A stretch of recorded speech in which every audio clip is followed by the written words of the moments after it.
লা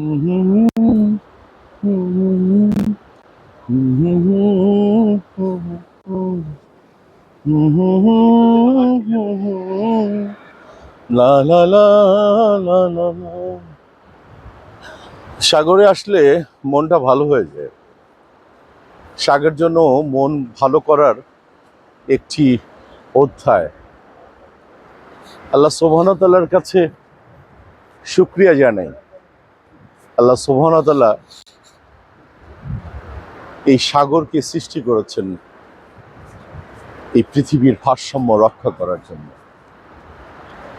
অনেকদিন পরে আসলাম, সাগর যেন কি যেন বলছে আমাকে।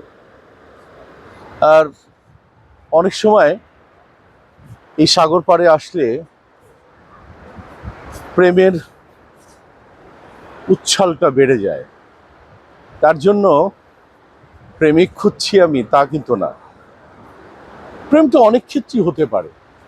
নিজের সাথেই তো নিজে প্রেম করতে পারি, আমি ভালোবাসতে পারি।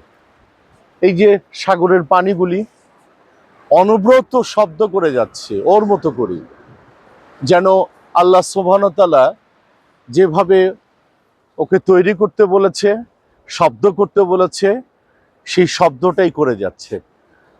আর এই পাহাড়ের আকাশটা দেখো, নীল, যেন ও নিজেই সেজেছে। পাহাড়কে পাহাড়কে যেন নিজে সাজিয়ে রেখেছে। একদিকে পাহাড়, একদিকে সাগর। মনটা ভালো করার একটি অভিপ্রায় নিয়েই আজকে আমি আপনাদের কাছে হাজির। সবাই ভালো থাকবেন। প্রতিদিন একটা ভালো করে কাজ করবেন, নিজের ফ্যামিলিকে দেখবেন, নিজেকে ভালোবাসবেন, আপনার সন্তানকে ভালোবাসবেন, এবং হ্যাঁ, আপনার পৃথিবীতে সবচেয়ে বড় শব্দের নাম হচ্ছে মা, তারপরে বাবা। সেই দায়িত্বটা পালন করুন। নিজেকে ভালোবাসুন, আপনার ফ্যামিলিকে ভালোবাসবেন। আর আশেপাশে সারাউন্ডিং যে মানুষগুলি আছে না, অনেকেই নেহায়েত অসহায় অবস্থায় আছে। আসুন না, সবাই একটু হেল্প করি, সাহায্যে এগিয়ে আসি।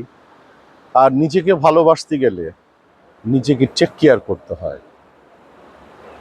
সবাই ভালো থাকবে।